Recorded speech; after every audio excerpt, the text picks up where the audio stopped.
El conduci satellite registration el COMELEC na diferentes mga vital installations na syudad. Este dia na Zamboanga City Medical Center ya conduci satellite registration el COMELEC District 1. Asungon ko na election officer del District 1, Attorney Stephen Roy Cañete, kaya man cater sila con el mga empleyado del hospital. I aquellos mga quien tiene lang ko sa taman follow-up na ospital.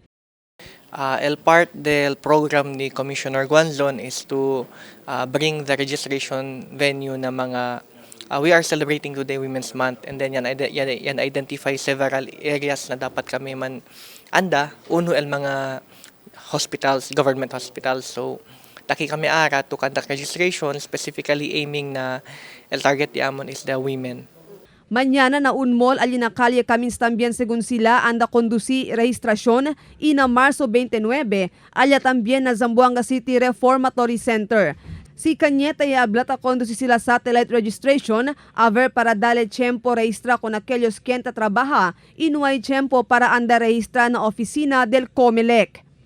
For this registration period, yan full ya kami schedule. Until last registration di amon satellite registration April 8 na barangay. So last 2 weeks na registration di aton na opisina kita. Mientras tanto, iabla si Cañete kay na mes de Abril, regularmente ya sila hace con el voters registration na diila oficina. En preparación según este para na conducta del barangay election na venedero mes de Octubre este año. Tamanda acorda si Cañete con el maganuay pa registra para andaya registra na diila oficina. Por causa kay hasta na Abril 29 lang sila conduci con el voters registration.